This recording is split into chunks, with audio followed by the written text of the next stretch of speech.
जिसको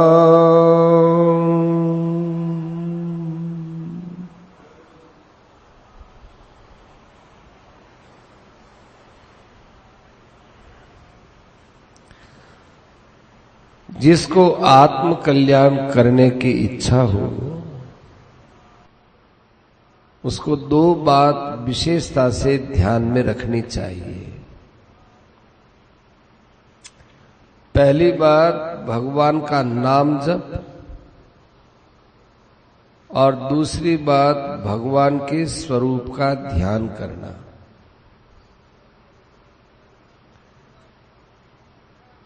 प्रारंभ में ऐसा करने पर आपको थोड़ा अटपटा लग सकता है, मन भी नहीं लगेगा, स्वरूप भी कौन सा ध्यान करे, ऐसे ऊहापोह भी रहेगी। परंतु आप करते जाइए। ऐसा करते करते भगवान का नाम जप और भगवान का ध्यान ये दोनों अपने आप होने लगेगा। इसका शुरू में अभ्यास का तरीका बताते हैं।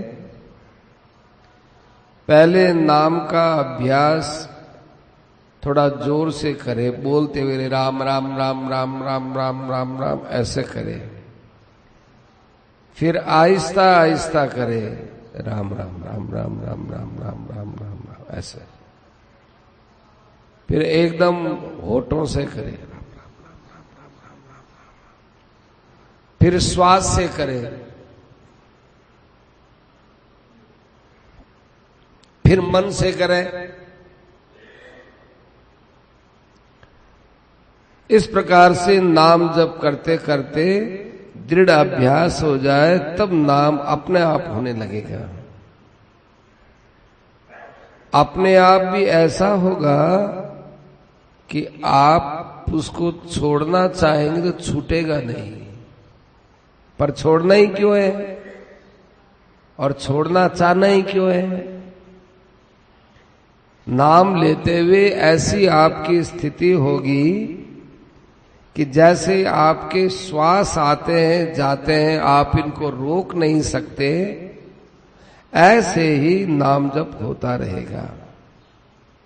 यदि श्वास को रोकेंगे तो दम घुटेगा, खतरनाक मालूम देता है श्वास को रोकना, क्योंकि रोकने पर जी नहीं सकते। तो श्वास को रोकना हमारे लिए कष्टदायक है। इसी प्रकार भगवान के नाम का जप और स्वरूप का ध्यान अपने आप होने लगेगा, तब उसका रोकना हमारे लिए असंभव हो जाएगा। किंतु शुरू में तो नाम जप और ध्यान इन दोनों की करने की कोशिश करनी चाहिए।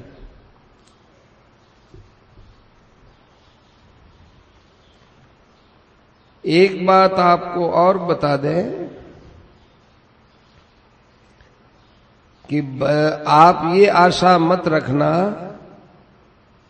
इस आशा से भजन ध्यान मत करना कि ये भजन ध्यान होगा उस दिन अपने आप ही हो जाएगा।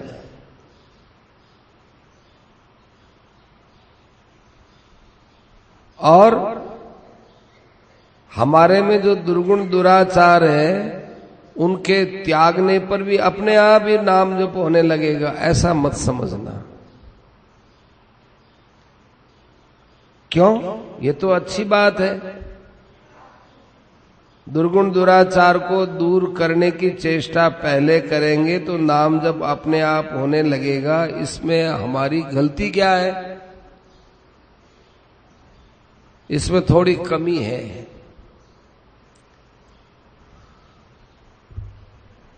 कारण कि दुर्गुण दुराचार को मेटने में ही लग जाएंगे और मृत्यु आ गई तो हमारा जन्म हो सकता है। कारण कि भजन तो बना नहीं, दुर्गुण दुराचार मिटे नहीं। ऐसी स्थिति में पुनर्जन्म हो सकता है। और भजन ध्यान करने का अभ्यास करता रहे और हमारे में दुर्गुण दुराचार हो तो मरने के समय भजन ध्यान की आदत यदि रह जाएगी तो उसमें हमारे कल्याण की गुंजाइश है।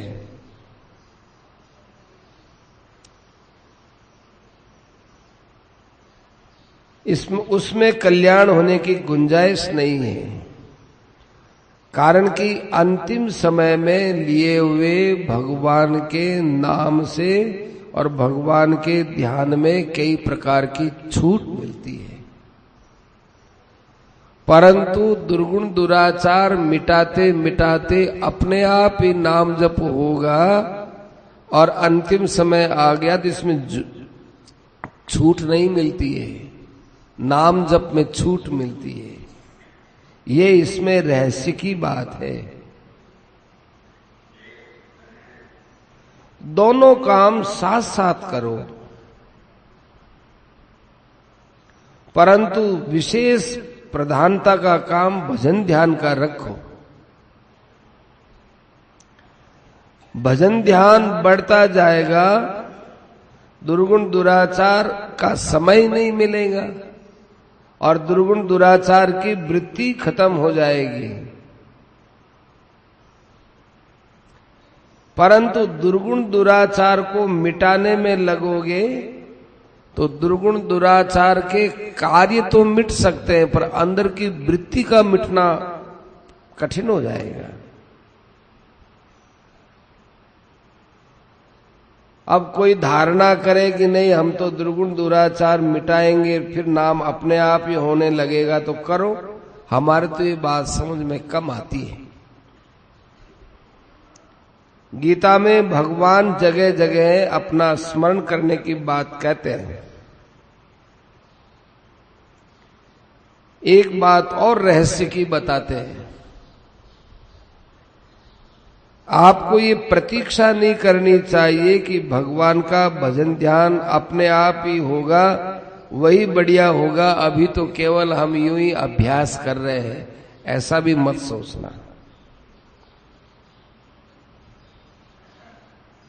अभी ज्यादा परिश्रम करने की जरूरत ही क्या है, ये विचार गलत है।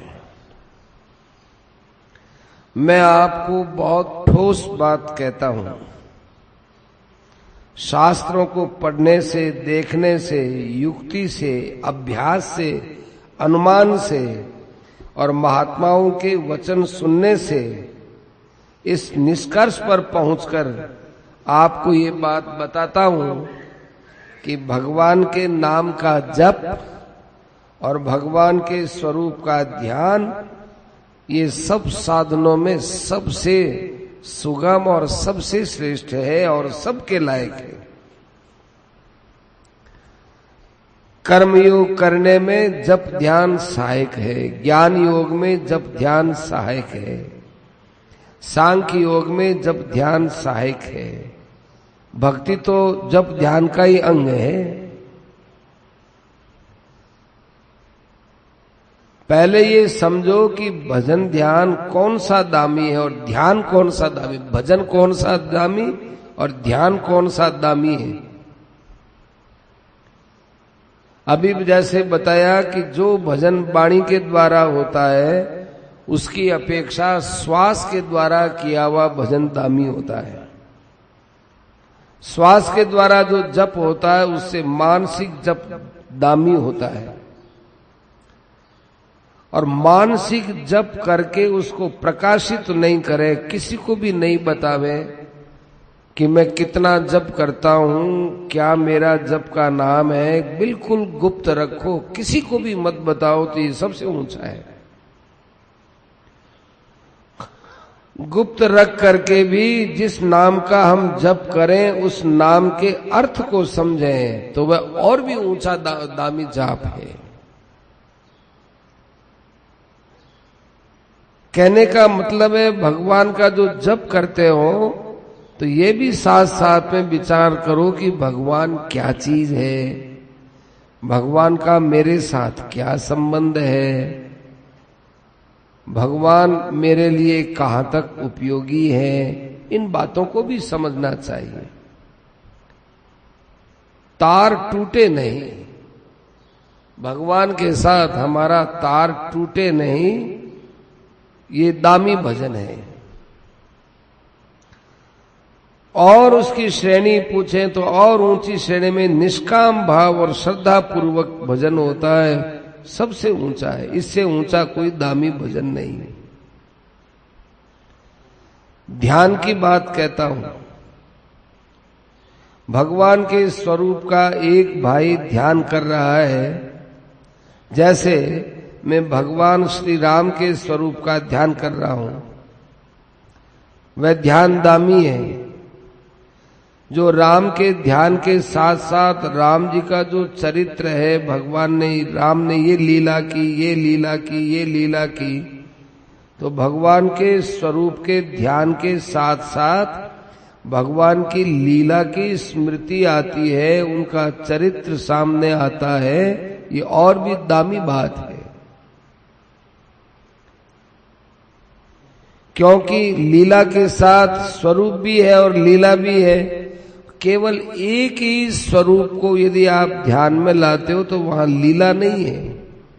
ये लीला सहित जो भगवान का ध्यान है वो केवल स्वरूप के ध्यान से ऊंची चीज है। इसलिए भगवान की लीला के साथ स्वरूप का ध्यान करना दामी है। लीला के साथ साथ उनकी प्रत्येक लीला में भगवान के गुणों को देखता रहे, क्योंकि भगवान की कोई लीला गुणों से खाली नहीं होती।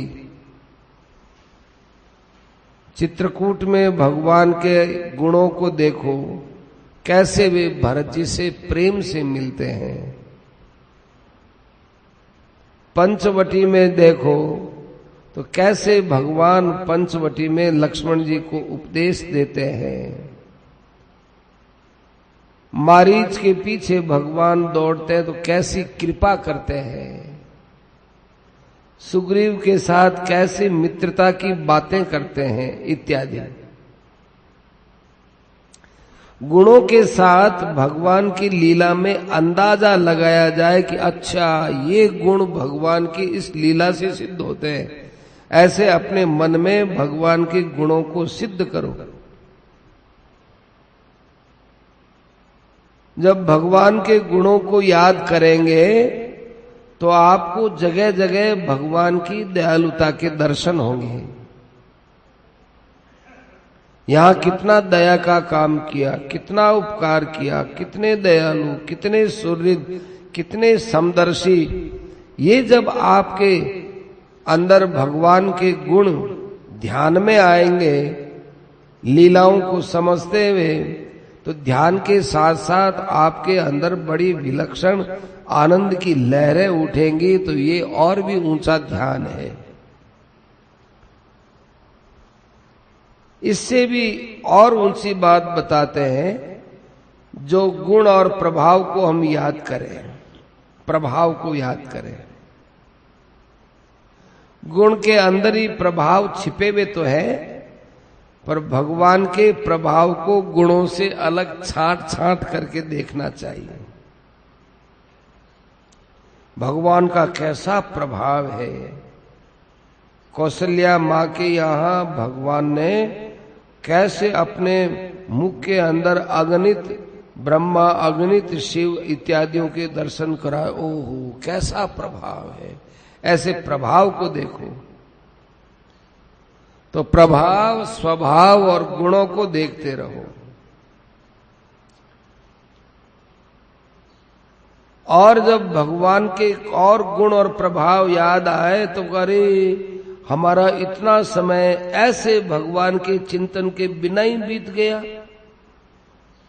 ओहो, हमारा समय कितना व्यर्थ चला गया। ऐसे भगवान की तरफ हमने नजर ही नहीं दौड़ाई। और भगवान कितने दयालु, असंभव को संभव कर देते हैं। पापी से पापी का क्षण मात्र में उद्धार कर देते हैं। मारी जैसे को परम गति प्रदान की, पूतना का उद्धार किया। ऐसे ऐसे पापियों के उद्धार की बातें विशेषता से अपने मन में ध्यान करना चाहिए। ये और भी उच्च कोटि का ध्यान है।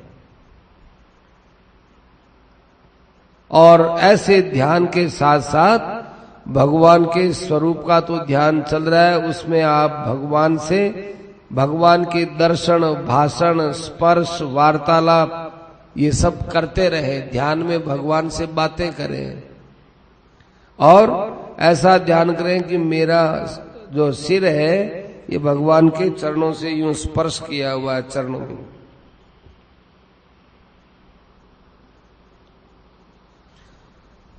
सेठ जी है ना, पाठ पूजा करने के बाद यूं ही बैठ जाते, गोडा ऊंचा करके।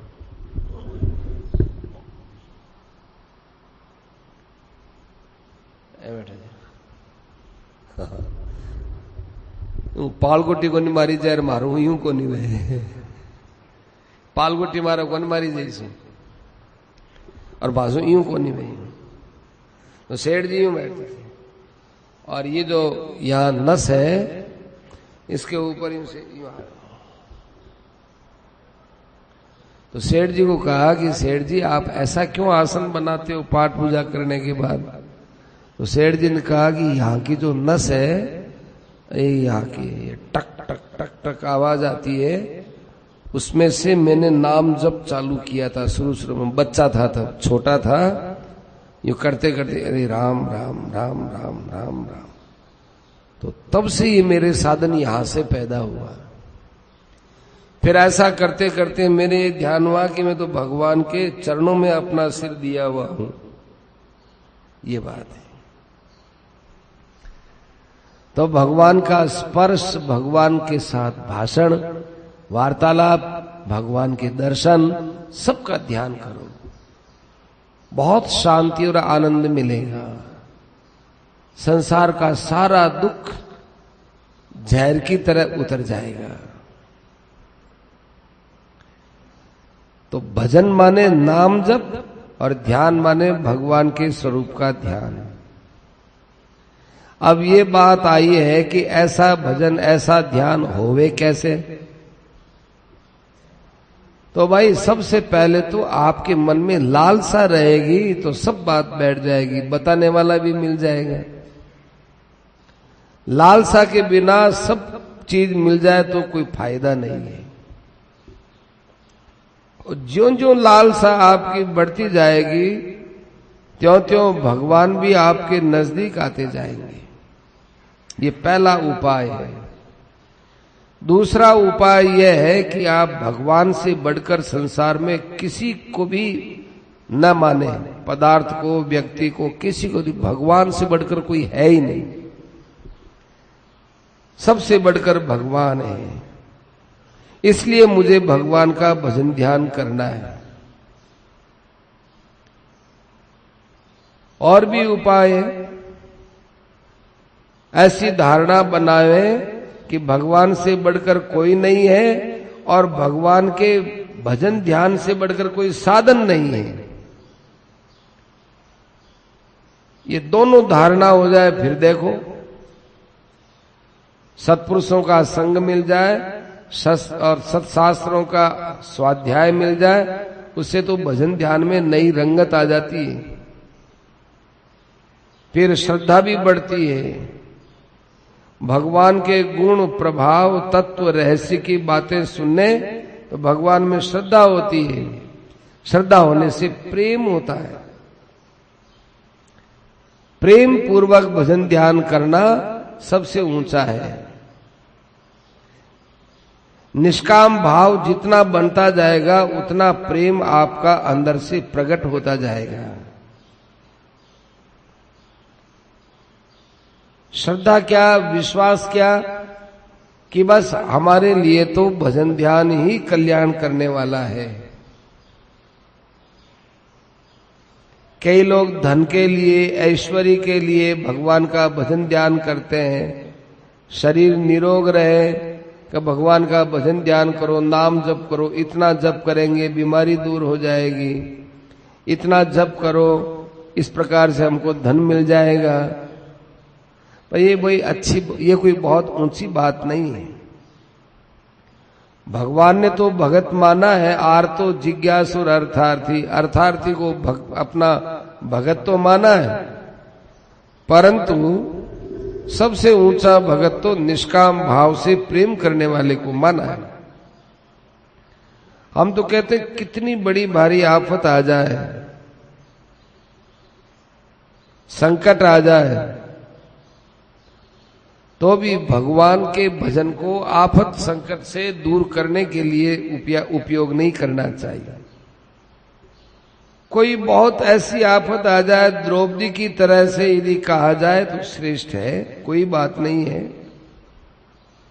परंतु द्रौपदी के भाव में कुछ और बात थी। अगले व्यक्ति पाप कर रहे हैं, उन पाप से बचने के लिए द्रौपदी का संकट ये नहीं था कि भरी सभा में मेरी बेइज्जती हो रही है। द्रौपदी का ये संकट था कि भरी सभा में ये इतना बड़ा पाप कर रहे हैं, इनको बचाने के लिए आप सहायता करो।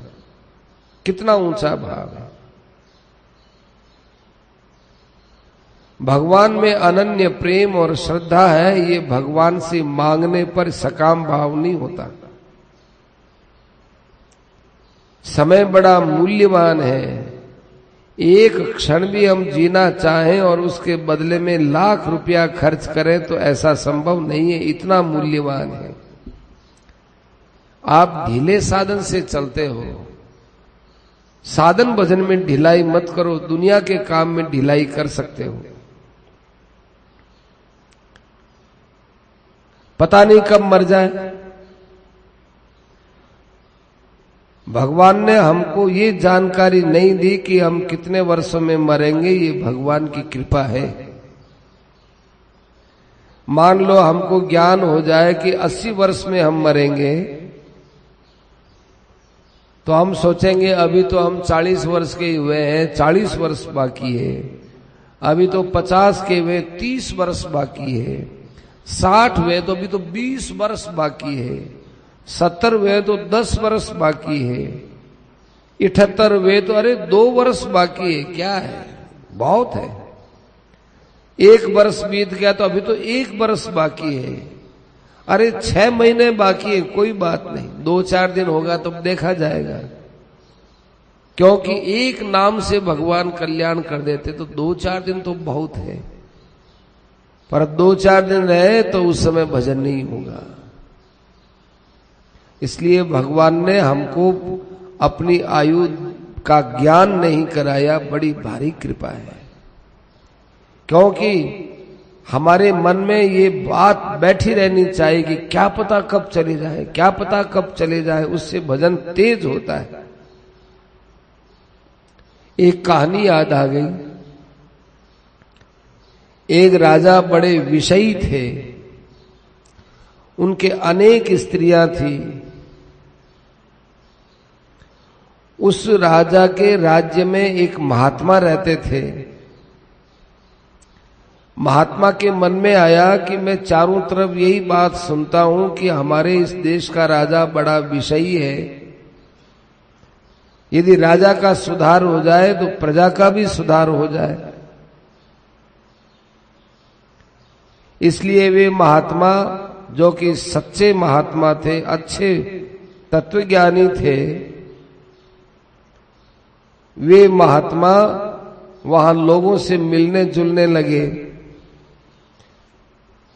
फिर राज्य के कर्मचारी, हाकम वगैरह वो भी आने लगे। सब पर ये छाप पड़ी कि अरे हमारे राज्य में इतने उच्च कोटि के महात्मा रहते हैं। तब राजा को कहा कि महाराज आप तो बड़े भाग्यशाली हो, अपने देश में एक बहुत अच्छे महात्मा रहते हैं, आप भी दर्शन कीजिए। राजा ने कहा अच्छा, ये हमको तो पता ही नहीं था, तो चलो एक दिन हम भी दर्शन करने चले।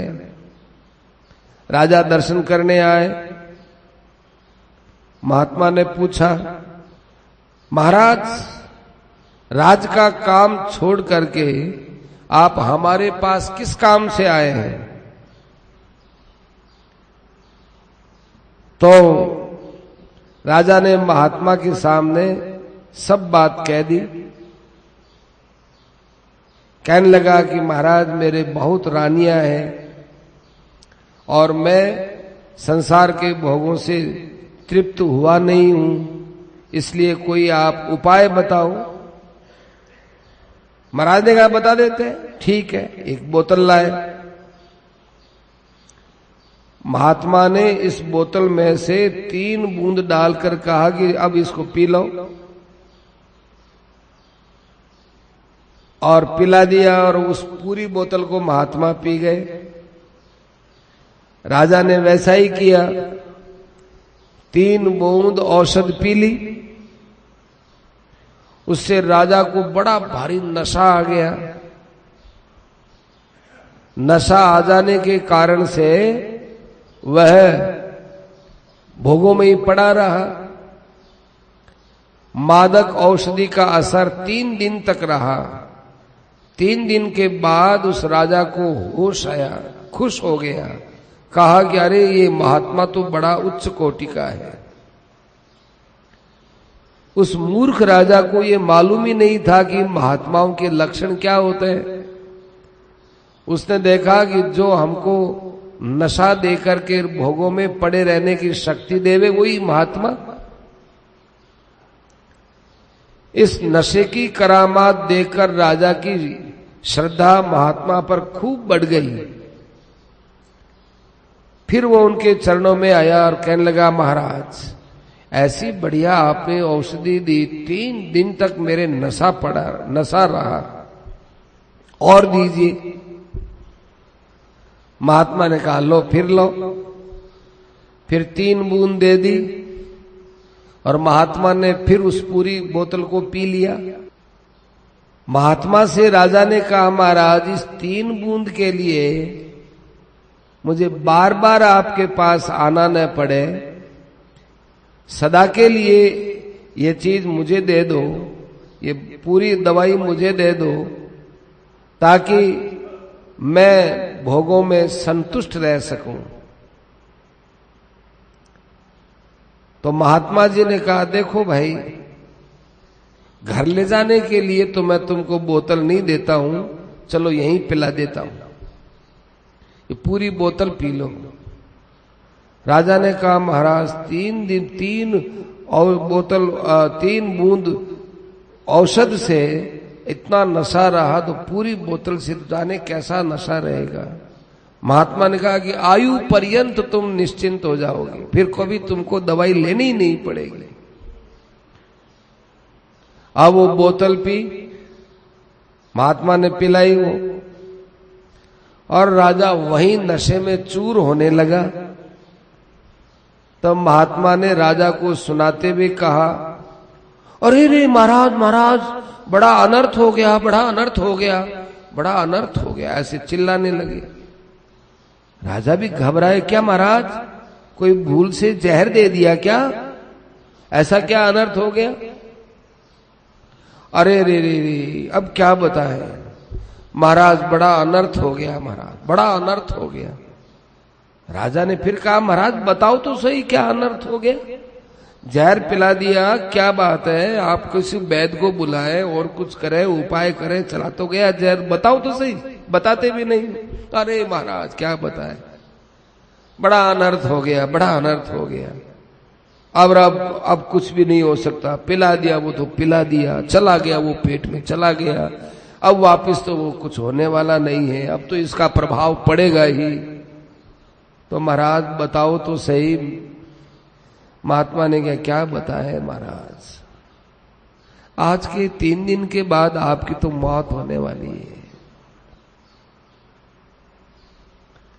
राजा बोले, महाराज क्या 3 दिन के बाद मैं निश्चित मर जाऊंगा? महात्मा बोले, निश्चय महाराज, निश्चय निश्चित मर जाओगे। क्या महाराज मैं मर जाऊंगा? जिन भोगों के लिए मैंने ये दवाई पी है वो भोग मेरे सब छूट जाएंगे? हाँ भैया, सब छूट जाएंगे। राजा ने कहा, महाराज कोई और दवाई हो तो दो, बड़ी चिंता हो गई।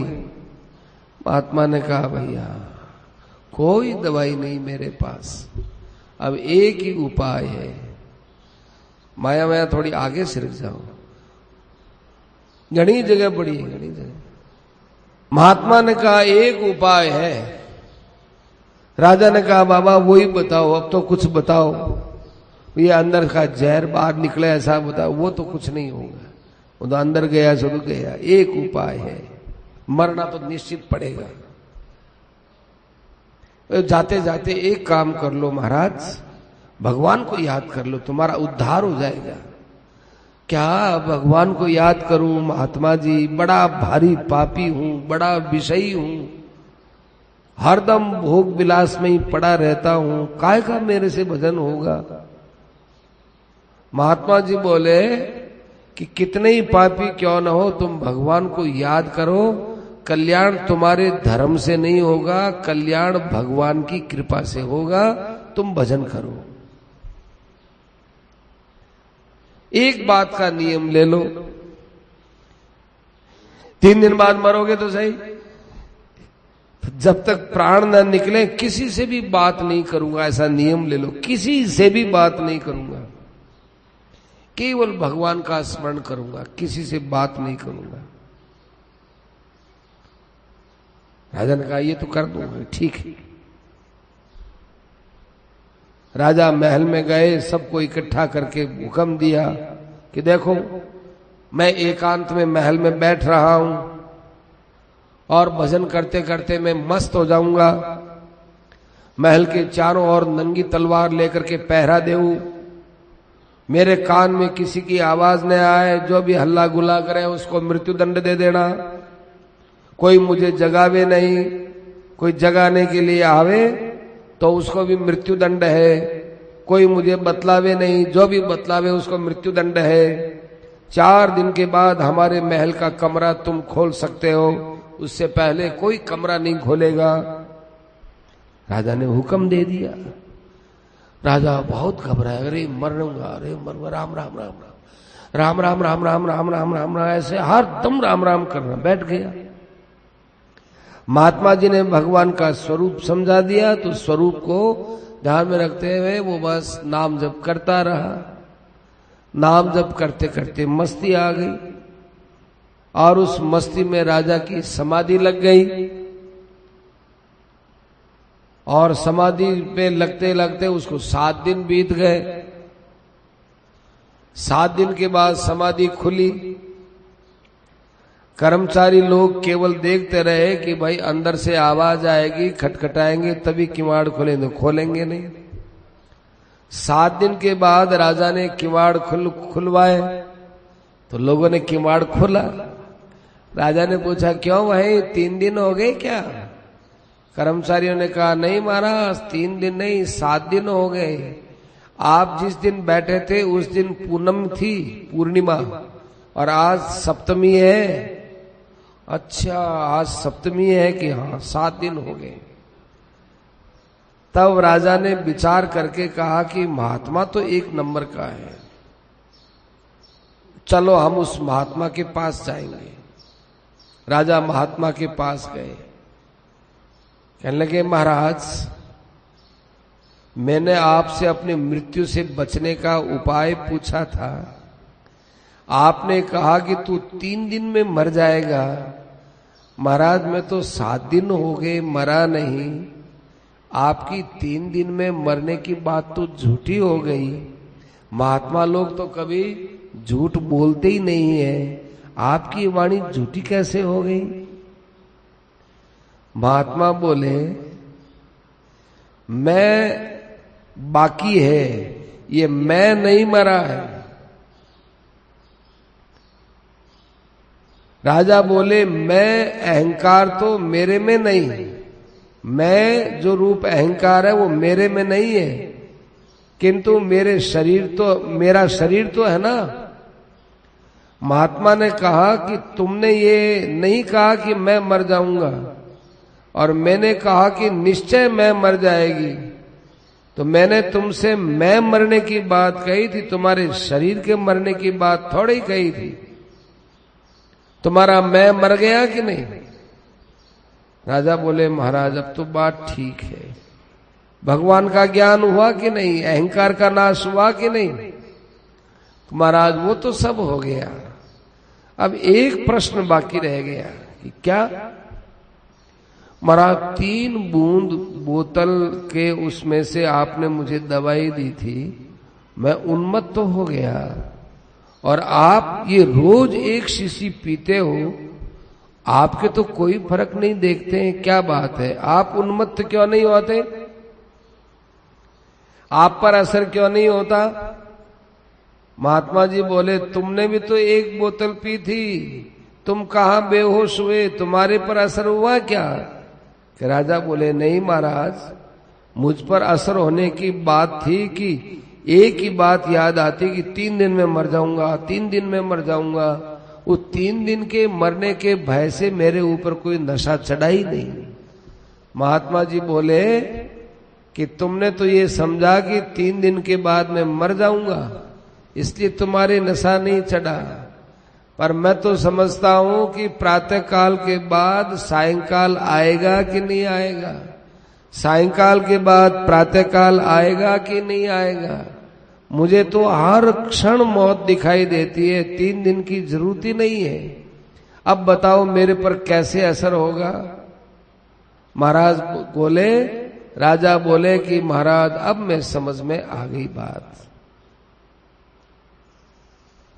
कि मनुष्य को भगवान का ध्यान करते हुए भजन करें, पर ये भी देखें हम मौत के मुख में पड़े हुए हैं। इस कहानी से आप ये समझो कि मनुष्य मृत्यु को नजदीक देखे और उसके भय से भगवान की स्मृति करे। दामी से दामी भजन और दामी से दामी ध्यान बताया है। सज्जनों, समय बड़ा मूल्यवान है, लाखों रुपया देने पर भी 1 दिन का समय जीने के लिए मिल जाए असंभव है। आप समय को यूं ही खो रहे हो, मृत्यु दौड़ी दौड़ी आ रही है। जप और ध्यान उच्च कोटि का साधन कर सकते हो, उसकी जगह दुनिया की चर्चा करते हो, निंदा करते हो, झूठ कपट करते हो, पाप करते हो। उसी समय में क्या हो सकता है, उस समय में आप क्या करते हो? खास बात मैंने आपको बताई है। लाख कोशिश करने के बाद भी हमको ये समय मिलने वाला नहीं है। बहुत उच्च कोटि की बात और बहुत उच्च कोटि का साधन बताया है। भगवान में श्रद्धा करो, प्रेम करो और भगवान के लिए ये समय लगाओ। कई भाइयों ने कहा कि अपने मन में जो बात आई है वो भी कहे, तो ये मैंने आपको संक्षेप में बात बता दी। अब और मेरे मन में दूसरी बात है, वो और सुनिए, वो कल सुनाएंगे।